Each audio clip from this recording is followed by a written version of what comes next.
Hello বন্ধুরা, আজকে আমি দেখাবো কিভাবে টমেটো দিয়ে শিং মাছের ঝোল করতে হয়।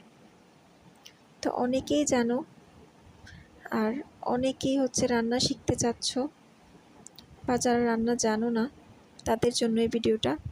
আর যারা জানো তারা স্কিপ করতে পারো। দেখো, এখানে আমি মাছগুলিকে ছোট করে কেটে নিয়েছি এবং ছোট করে কেটে নিয়ে তেলে ভাজছি।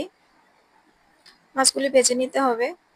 শিং মাছ খুব বেশি ভাজতে হয় না, বেশি ভাজলে শক্ত হয়ে যায়। এপিট ওপিট করে হালকা ভেজে নিলেই হবে। তো আমার মাছগুলি অলমোস্ট ভাজা হয়ে গিয়েছে। তাহলে এবার চলো রান্নায় যাই। এখানে আমি একটা কড়াইতে কিছু তেল দিয়ে তার মধ্যে পেঁয়াজ কুচি দিয়ে নিয়েছি, কাঁচামরিচ দিয়ে নেব। এবার পেঁয়াজ আর কাঁচামরিচ একসাথে আমি কিছুক্ষণ ভেজে নিব। তারপর আস্তে আস্তে মশলাগুলি অ্যাড করে নেব। প্রথমে আমি আদা রসুন দিব 1 চামচ, তারপর 1 চামচ হলুদের গুঁড়া, 1 চামচ ধনিয়ার গুঁড়া, 1 চামচ মরিচের গুঁড়া, হাফ চা চামচ জিরার গুঁড়া, হাফ চা চামচ লবণ। এই মশলাটাকে আমি খুব ভালোভাবে কষিয়ে নিব। এর মধ্যে আমি টমেটোগুলি দিয়ে দিব। এবার টমেটোগুলোর সাথে মশলাটাকে ভালোভাবে কষিয়ে নিব।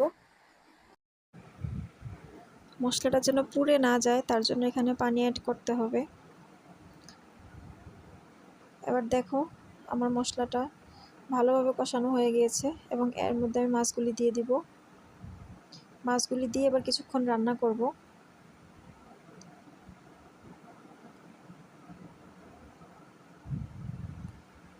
দেখো, আমার রান্না প্রায় শেষ।